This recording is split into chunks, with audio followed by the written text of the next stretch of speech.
Hello welcome back to my channel. ഇന്ന് നമ്മൾ ഉണ്ടാക്കാൻ പോകുന്നത് ഒരു അടിപൊളി ചിക്കൻ റെസിപ്പിയാണ്. തേങ്ങയ്ക്ക് വറുത്തരച്ചതും അതുപോലെ തന്നെ എല്ലാത്തിൻ്റെയും കോമ്പിനേഷനായിട്ട് കഴിക്കാൻ പറ്റുന്ന നല്ല ടേസ്റ്റി ആയിട്ടുള്ള ചിക്കൻ കറിയാണിത്. അപ്പോൾ ഇതെങ്ങനെ ഉണ്ടാക്കുന്നതെന്ന് നമുക്ക് നോക്കാം. അപ്പോൾ അതിനുവേണ്ടി ഞാനിവിടെ 15 അല്ലി വെളുത്തുള്ളി ചതച്ചതും 3/4 ടീസ്പൂൺ ഇഞ്ചി, അതുപോലെ തന്നെ 2 പച്ചമുളക്, ഇതൊക്കെയാണ് എടുത്തു വെച്ചിട്ടുള്ളത്. ഒരു പാത്രം ചൂടാകുമ്പോൾ അതിലേക്ക് 3 ടേബിൾ സ്പൂൺ ഓയിൽ ഒഴിച്ചു കൊടുക്കാം.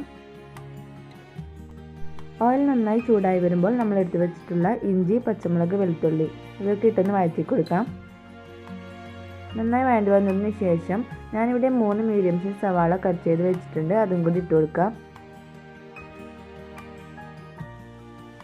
ഞാൻ 1 കിലോ ചിക്കൻ്റെ റെസിപ്പിയാണ് കേട്ടോ കാണിക്കുന്നത്. അപ്പോൾ അതിന് വേണ്ടി 3 മീഡിയം സൈസ് സവാള മതിയാവും. ഇനി ഇതൊന്ന് വഴറ്റി കൊടുക്കാം. ഇനി ഇതിലേക്ക് ആവശ്യത്തിന് ഉപ്പും കൂടി ഇട്ട് കൊടുക്കാം.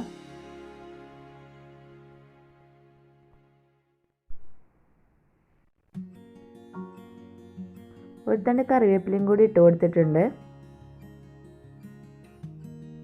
ഇനി ഉള്ളി ഈ ഒരു രീതിയിൽ കളർ മാറി വരുമ്പോൾ നമുക്കിതിലേക്ക് കുറച്ച് പൊടികൾ ഇട്ട് കൊടുക്കാം.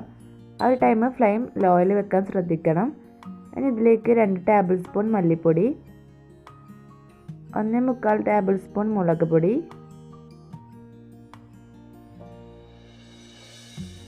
1/4 ടീസ്പൂൺ മഞ്ഞൾപ്പൊടി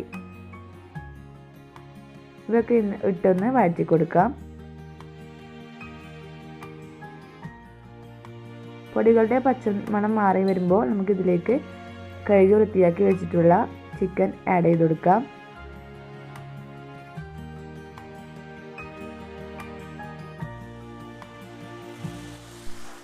ഇതൊക്കെ നന്നായി ഒന്ന് മിക്സ് ചെയ്ത് കൊടുക്കാം. ഞാനിവിടെ 2 വലിയ തക്കാളി കട്ട് ചെയ്ത് വെച്ചിട്ടുണ്ട്, അത് ഈ ഒരു സമയത്ത് ഇട്ട് കൊടുക്കാം.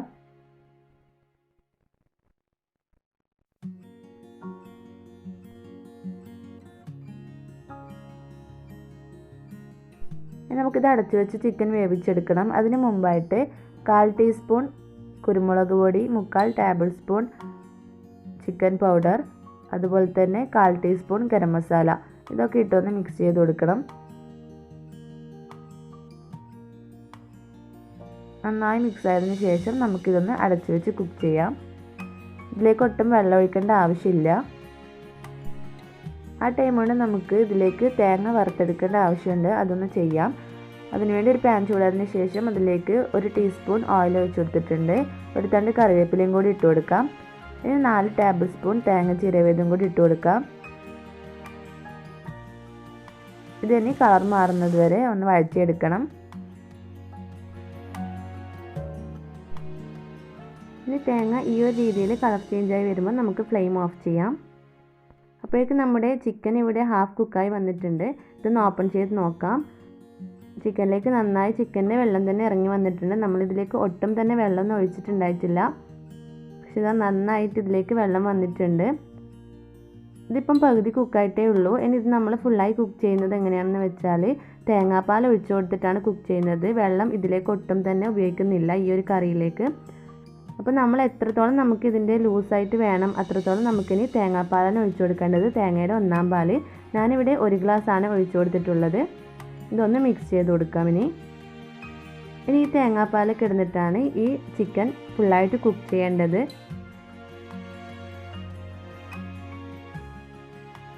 നമുക്ക് അടച്ചു വെച്ച് കുക്ക് ചെയ്തെടുക്കാം വീണ്ടും.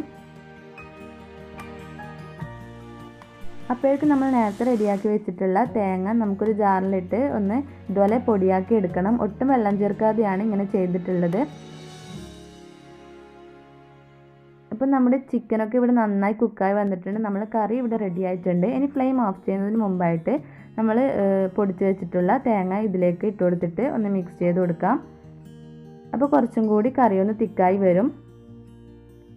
ഇത്രയേ ഉള്ളൂ പരിപാടി. നമ്മുടെ ചിക്കൻ കറി ഇവിടെ റെഡി ആയിട്ടുണ്ട്. നല്ല ടേസ്റ്റിയും നല്ല സിമ്പിളായിട്ടുള്ള കറിയാണിത്. തേങ്ങാപ്പാലിൽ കുക്കായി വന്നതിൻ്റെയും തേങ്ങ വറുത്തിട്ടുള്ളതിൻ്റെയൊക്കെ നല്ലൊരു ഫ്ലേവർ ഉണ്ട്. ഞാൻ ലാസ്റ്റ് ഇതിലേക്ക് കുറച്ച് മല്ലിയിലയും കൂടി ഇട്ട് കൊടുത്തിട്ടുണ്ടായിന്. അപ്പോൾ എല്ലാവരും വീട്ടിലൊന്ന് ട്രൈ ചെയ്ത് നോക്കുക. എന്തായാലും എല്ലാവർക്കും ഇഷ്ടമാവും.